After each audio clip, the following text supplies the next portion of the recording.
I don't know about you guys, but I've been through some tough times in relationships, more than I'd like to admit, and have gotten crushed, have gotten my heart broken, have felt like I have been in situations that have been abusive, to be honest with you. And I know a lot of guys don't like to admit that. They don't like to talk about that, but it's true. We're all going to go through these things, especially you break up with someone or they break up with you. A lot of times that's the case. And you get left holding the bag and feeling like you have this baggage, like they dealt you a bunch of crap that affected your life, that really caused you harm and made you question a lot of things, question love, question whether you should even be in a relationship and maybe even your own value as a human being. These are things that you will go through as a man. And I want to talk about this in the context of why that you need to not blame your ex for this.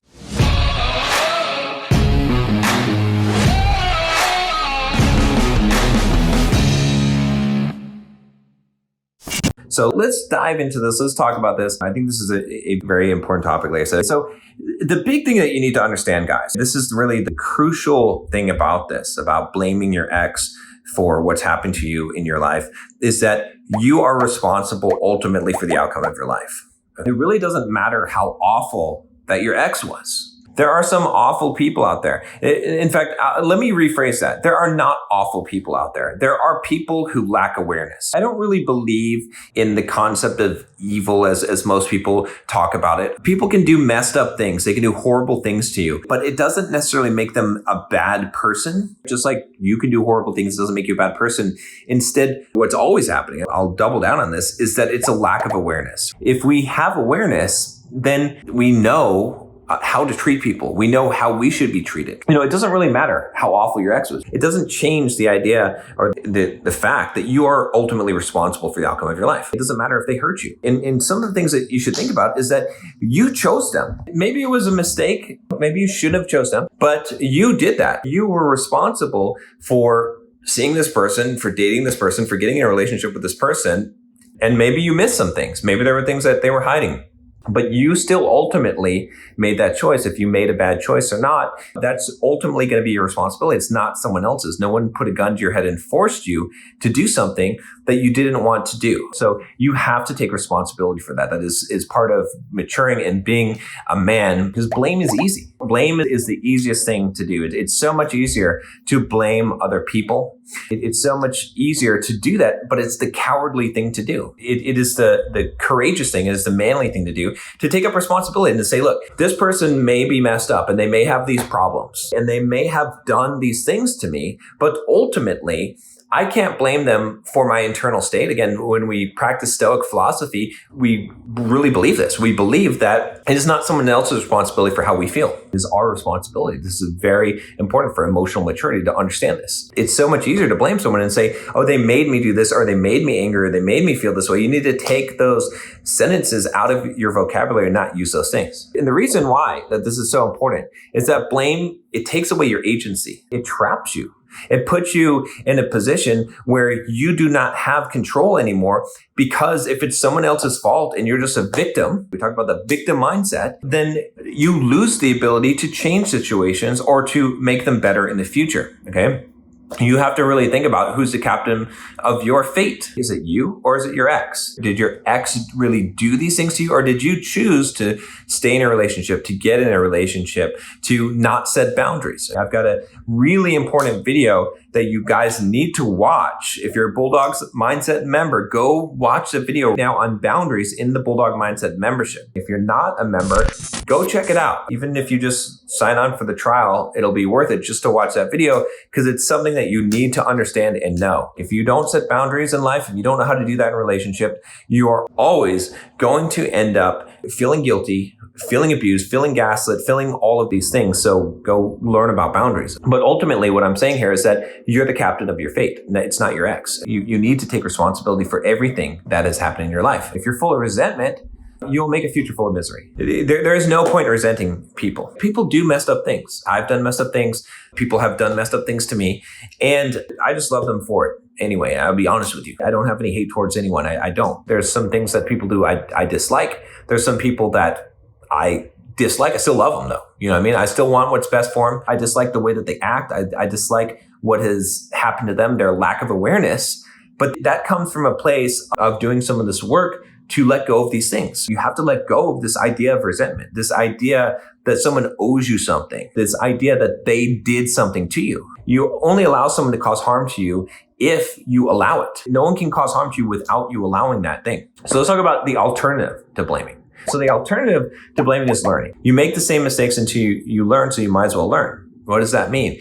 It means this. It means really simply that instead of blaming, think about what are the learnings that you got from that experience. Sometimes having someone that's difficult to be with and someone who doesn't necessarily treat you the best way possible, it teaches you things. It teaches you about yourself. It helps you to learn perseverance. It helps you to learn how to have emotional management and emotional control, knowing that you have to figure out how to live in this situation or to exit this situation. So you can think of, instead of blaming, every time you want to blame, instead say, what can I learn from this? Where did I go wrong? And there's always some place. And now it doesn't mean that, again, if you're abused, if someone treats you poorly, that you deserved it or that you did something to deserve that.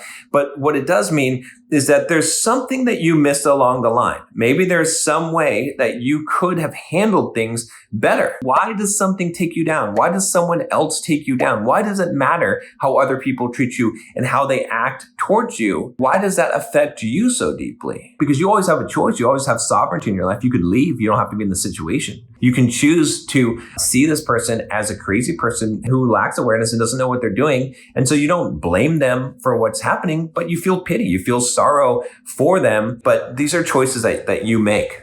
Again, it doesn't matter what happens to you. What matters is what are you going to do about it? So that's what I'll leave you with, is this idea that, listen, I know that maybe your ex was not the best person in the world or didn't treat you the best way. They're in the process of learning as well. But that doesn't matter. Whatever happens in the past, it's happened. It's done. The question that I have to ask you is, what are you going to do about it now? What are you going to do in your life? What steps are you going to take to change things, to make your life better, to take those experiences from the past and to grow and learn? So maybe you're going to take this into the future and you're going to find a new relationship and you're going to do things a little bit differently. Maybe you're going to have boundaries. Like I said, watch that video on boundaries, and you're never going to get yourself in that situation in the past. Now, I'll just tell you from my own personal experience here, what some of the things that I've learned, which is this, is that I learned that, first of all, I need to have boundaries, that you don't get into a really bad situation unless you allow yourself to. And if you have healthy boundaries in place and you do not allow people to treat you in a way that you don't want to be treated, then you will never, ever get to that level of depth where you really get into a bad situation. Because as soon as someone treats you the wrong way in a relationship, you put down that boundary and you say, no, this is not going to happen. And if they continue and persist and they push and violate that boundary, you're exiting, you're leaving. So that saves you a whole lot of heartache and a lot of wasted time. So that's what I learned. I also learned that one of the ways to handle another person that is not necessarily treating you in the way that you want to be treated or has their own issues is to respond in love at the same time. Don't try and change them. Don't try and make them treat you in a different way. Don't put expectations on them. Instead, you have a choice. You can accept a situation, you can leave a situation, or you can change yourself. That's what you can do. And those are your only choices. And so what I learned was that in many situations that a proper response would not be to worry about what's happening to me, but instead to just be there. And especially as a man, I got to tell you, in a relationship that I have learned that you have to allow women to vent and you have to validate their feelings and emotions. And sometimes they don't know how to direct those feelings and emotions in the right way. It's very true. But regardless, you can still be empathetic while maintaining your boundaries. You can still show love and support and be the kind of guy that doesn't try and always be right, because that logic a lot of times is not going to work when someone is in a very emotional state. Instead, you can step back. You can set your boundary. You can say, I love you.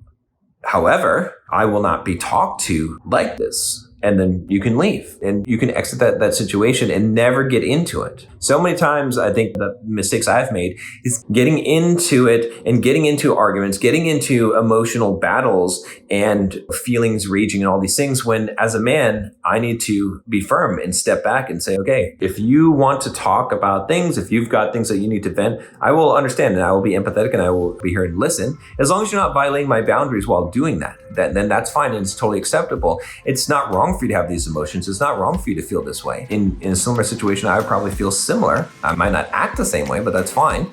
But I have my boundaries and they need to be respected as well. And if you can do this, you can grow from this. And so these are things that I learned. These things are things that I'm growing through, and hopefully I can share this with you and you'll find this useful as well.